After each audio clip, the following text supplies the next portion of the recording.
Bueno, este es el caso de una Ford Ranger 2006, 4 cilindros, motor 2.3. ¿Ya? El cliente describe una pérdida de potencia en verdad y muchos tiritones, que está muy temblorosa. ¿Ya? En verdad al momento del arranque se percibe el misfire. En este momento se percibe el motor acá adentro. En el video ustedes no lo alcanzan a ver, pero está muy tembloroso y es típico, característico de una pérdida de combustión en algún cilindro. Es muy notorio. No tiene encendido el check engine, no está encendido, pero sí hay una pérdida de potencia y un titubeo muy característico. Ya. Vamos a pasar a hacer un escáner. En este momento vamos a entrar por Ford directamente.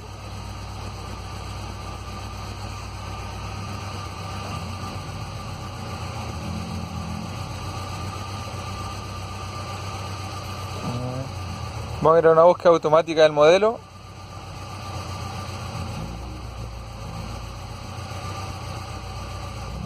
El motor está muy inestable, además se percibe humo por el tubo de escape, ¿vale? Otro indicio de ya sea de quema de aceite o exceso de combustible. Acá están los datos: motor 2.3, confirmar, y en realidad vamos a seleccionar sistema directamente de computar motor, PC.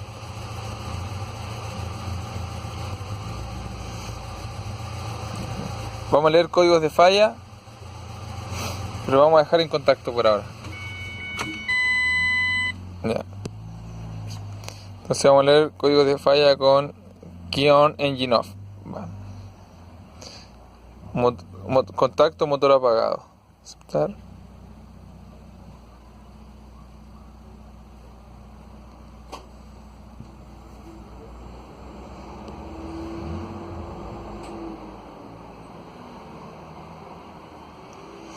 Ya. En realidad aquí me dice que hay un código relacionado con la válvula IAC, un problema en el sistema operativo. Y estos dos códigos, el P1000, son netamente de Ford cuando estamos en modo de diagnóstico y no se han completado todos los monitores que tiene el sistema. Estos son códigos normales que siempre aparecen en Ford, ya no son códigos de falla. Acá te da más o menos la descripción, ¿ya? Pero en sí no tenemos un código que nos diga de misfire, un P0300, P0301. No tenemos un código de falla que nos indique un problema de combustión. Es decir, el sistema aún no detecta un código de falla, y sí es muy notorio la pérdida de potencia y los titubeos, sobre todo al momento de acelerar. Volvemos hacia atrás. Y acá vamos a entrar a las funciones de OBD2 para que usted, recordando que hay ciertos monitores, ¿okay? Y esos monitores se controlan en el modo 6, resultados de las pruebas, los monitores a bordo, ¿okay? Y el computador tiene la lógica de trabajo y monitorea, por ejemplo, el sensor de oxígeno, la eficiencia del catalítico, y también monitorea el misfire, es decir, ahí está monitoreando una pérdida de combustión en determinado cilindro, ¿vale? Miren, voy a dar arranque. ¿Vale? Vamos a verificar el monitor de acá. Miren, a modo de ejemplo, ¿ok? El valor de este test no detectó ningún misfire. Ningún misfire detectado, por ende el resultado es ok. Volvemos atrás. Habíamos señalado el segundo, ¿verdad? Vamos a ir al de acá. Lo mismo, valor del test 0, por ende el resultado es ok. No hay falla de cilindro. Vamos a ir al que viene. Valor del test 0, resultado ok. Y miren en este caso. Miren, ha detectado 5029 fallas, ¿ya? Por ende el resultado es que efectivamente hay un problema, ¿vale? Si hay un cilindro que está fallando, el escáner, si bien no arroja códigos, el sistema sí es capaz de detectar un problema de misfire a través del monitor, ¿vale? Entonces, acá está claro que hay un misfire. Ahora vamos a pasar a identificar qué cilindro en verdad es el que está fallando, con una prueba de balance, desconectando cada uno de los cilindros y ver cuál es el que está presentando problemas. Video, pero en realidad está humeando.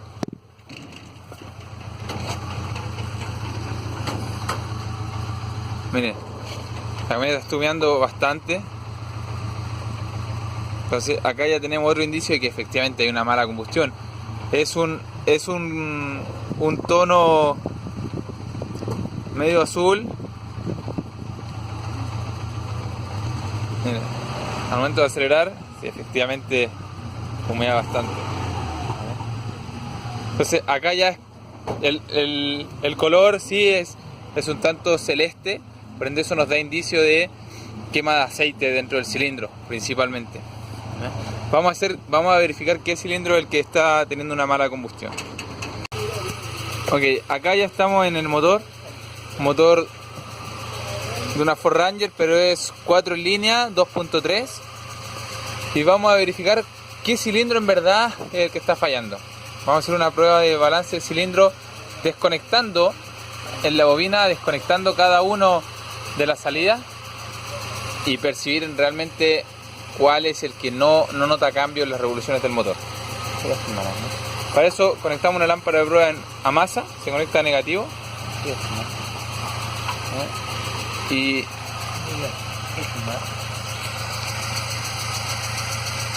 vamos a desconectar acá. Este sería, acá en la bobina está dibujado que es el cilindro 4. Entonces este es el 4 y el 1.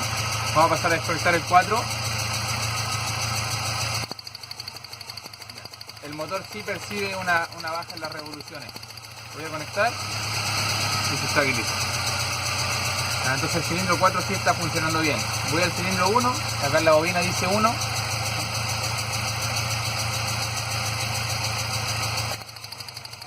También el motor se nota que disminuye sus revoluciones y tiende a fallar aún más. Acá arriba está el cilindro 2 y 3. Vamos a desconectar el cilindro 2. También se nota que falló el motor. Y finalmente vamos a conectar el cilindro número 3. Acá no hubo ningún cambio en el motor. Lo conectamos, desconectamos y no hay ningún cambio. Es decir, el cilindro 3 es el que presenta el problema de mala combustión. Como ya pudimos notar, el cilindro número 3 es el que presenta una mala combustión, ya que al desconectar la bobina o anular el funcionamiento de ese cilindro, el motor sigue fallando de la misma manera. Al desconectar los otros cables de bujía, al anular los otros cilindros, ya vimos que el motor tendía a fallar bastante y bajaban aún más sus revoluciones. ¿Okay? Entonces, ¿qué vamos a hacer? Acá tenemos conectado el osciloscopio y vamos a comprobar qué está pasando dentro del cilindro 3. ¿Okay? Vamos a tomar la forma de onda del secundario de la bobina y vamos a analizar qué está pasando dentro del cilindro. ¿Ya? Recordemos que analizar el secundario es un punto importantísimo, que lo podríamos tomar como un sensor de la combustión. Esto nos permite saber qué está pasando dentro del cilindro. ¿Ok? Y como punto de comparación vamos a tomar también el cilindro 1. Es decir, tenemos el cilindro 1 y el cilindro número 3, que los vamos a analizar para saber qué es lo que está pasando en el motor. ¿Ok? Eso lo tenemos acá en el computador y voy a grabar la pantalla ya directamente. Ok, acá ya teníamos funcionando el motor y rescatamos la forma de onda del secundario, tanto cilindros 1 y 3. Ok. Miren, vamos a analizar esto un poquito en detalle porque se puede apreciar ya un problema evidente. Okay. Miren, acá tenemos el cilindro en el canal verde, tenemos el cilindro 1 de la bobina 1 y 4. Okay. Y en el canal rojo tenemos el cilindro número 3 de la bobina 2 y 3. Recordemos que este es un sistema de encendido DIS. Okay.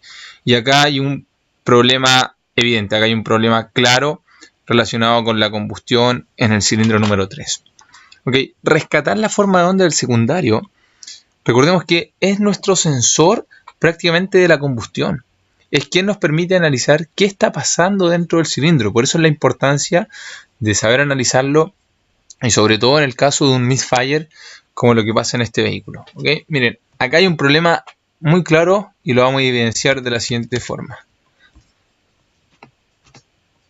Ok. Miren, encendido de cilindro número 1, ¿okay? Secundario, encendido de cilindro número 1 y encendido de cilindro número 3. Hay diferencias. Y observen, el cilindro número 1, a la izquierda, esa altura, ¿ok? Corresponde, como bien saben, al kilovolt de disparo. ¿Ok? La energía que utiliza la bobina como energía necesaria para saltar la calibración de los electrodos de la bujía. ¿Ok? En el cilindro número 1 está correcto. ¿Ok? Tenemos una forma de onda correcta. Pero observen el cilindro número 3. Prácticamente no hay kilovolt de disparo. ¿Ya?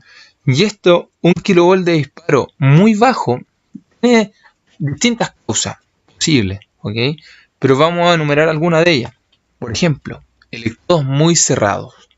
Lógico, porque si los electrodos de la bujía están totalmente cerrados, la bobina no va a utilizar tanta energía para saltar esa calibración, porque están cerrados. Entonces, nos podemos enfrentar, este misfire puede ser causa de un problema en la bujía, ¿ok?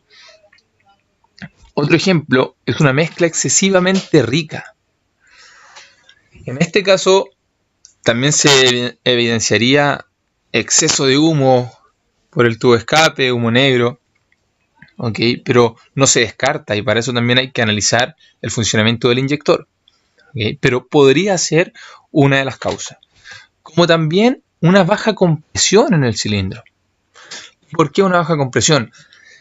Como el cilindro en la carrera de compresión está comprimiendo el aire, 175 o 200 psi, por ejemplo, ¿okay?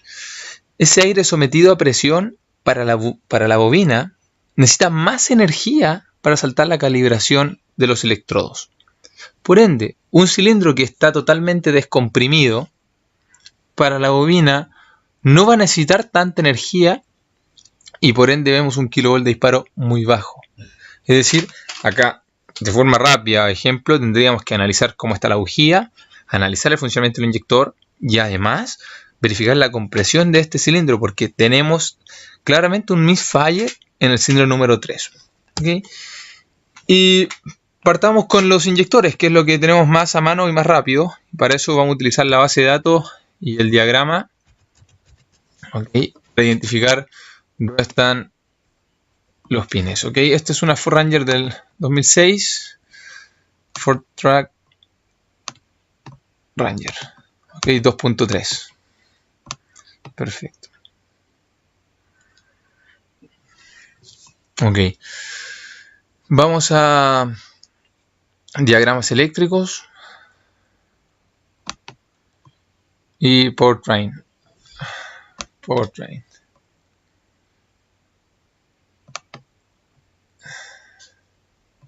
Vamos al index y acá está, fuel inyector. Perfecto, 2311. Ok. Acá tenemos los inyectores que debemos analizar. Inyector 1, 2, 3, 4, según su diagrama. Nosotros precisamente tenemos un misfire en el cilindro número 3. Por ende vamos a analizar el funcionamiento de este inyector. ¿Okay? Debe tener positivo. Acá vemos que el positivo es común por un cable red. ¿Okay? Positivo común para todos los inyectores. Y el cable de control, en este caso el PCM, el computador, comanda un pulso a masa para el inyector número 3 desde el pin 74. ¿Okay? Entonces vamos a analizar tanto el pulso de inyección, acá nos vamos a tomar del pin 74 del computador para verificar el pulso de inyección y además el consumo de corriente, cuánta corriente consume este inyector para poder identificar quizás problemas de cortocircuito en el embobinado, problemas en la aguja de la parte mecánica del inyector, porque ya está claro que tenemos un problema en el cilindro número 3 y ahora hay que descubrir la causa y qué es lo que nos está ocasionando este misfire. Vamos a analizar entonces el inyector.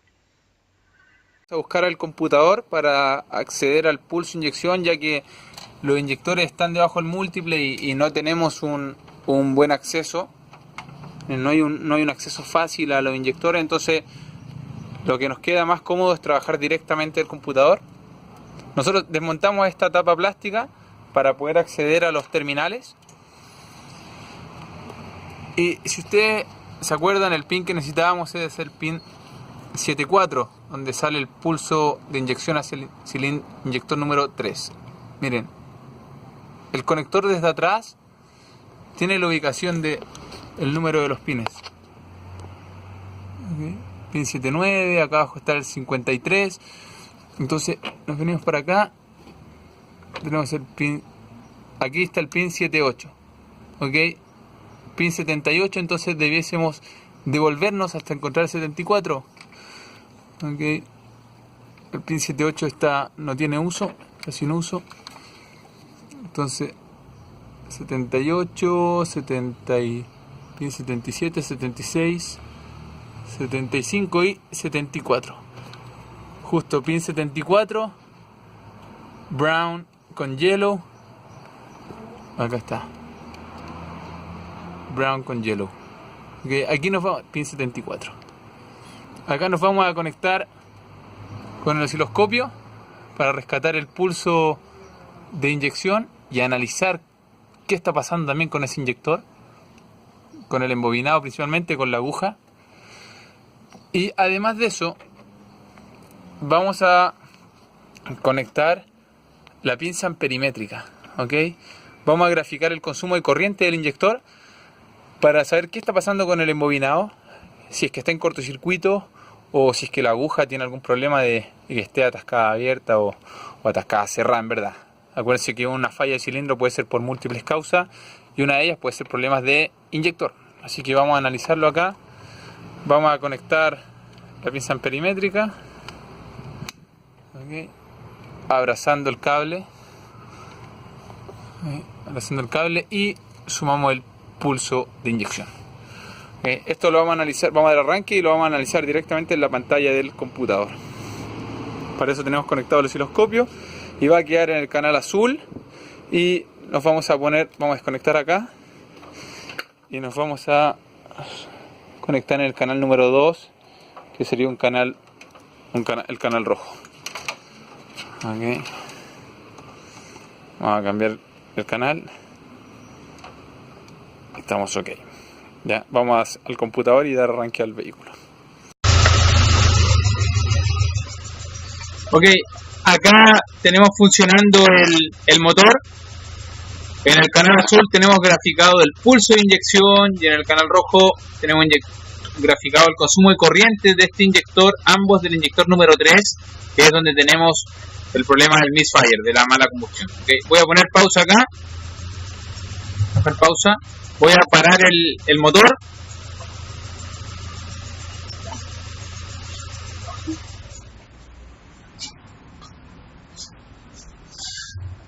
Ok. Acá tenemos el análisis de este inyector. Vamos a mover un poco los cursores, los vamos a posicionar de forma distinta. Ok, perfecto. Miren, en verdad no hay mayores problemas, en realidad no hay problema en el inyector, en la parte del embobinado ni la aguja. Acá en el canal azul, como bien saben, vemos el pulso de inyección, ok, de manera normal, hay una buena masa, estamos en 0 volt.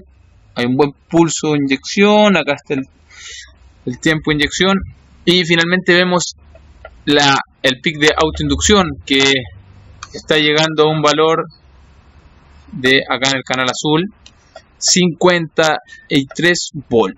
Es decir, tenemos un nivel de autoinducción adecuado. Eso me dice que su bobina está buena, okay, que la bobina fue capaz de acumular campo magnético y lo libera como alto voltaje a un voltaje adecuado, más de 50 volts. ¿Okay? Y finalmente esta ondulación que ustedes ven acá, esa ondulación que se ve acá es el cierre mecánico de la aguja, o sea, la aguja cayó en su asiento. Donde yo veo el levante de la aguja, en verdad, acá. El consumo de corriente también es adecuado. Miren, el consumo de corriente llegó a ser de 700 mA, es decir, 0,7 amperes, que es correcto. Estamos bien en el consumo, no hay un cortocircuito. ¿Ya? Y el tiempo, acá la aguja se abre, ¿ok? Aquí la aguja realmente se levanta del inyector y comienza a inyectar combustible. ¿Cuánto es el tiempo que demora abrirse esta aguja? Es desde que recibe el pulso a masa hasta que empieza a acumular campo magnético, empieza a acumular, hasta que el campo magnético es tan grande que levanta la aguja. Esto tardó 1.4 milisegundos en levantar esa aguja. Eso es un tiempo correcto. Recordemos que los inyectores, la aguja tarda en abrir entre 1.2, 1.3, 1.4 milisegundos. Es decir, acá no tenemos un problema de que la aguja esté mecánicamente atascada, ni cerrada, ni abierta. ¿Okay? Este inyector está funcionando bien. El tiempo de apertura de la aguja, la altura del consumo de corriente, el pic de autoinducción en voltaje, y un análisis muy importante es que acá en el consumo de corriente,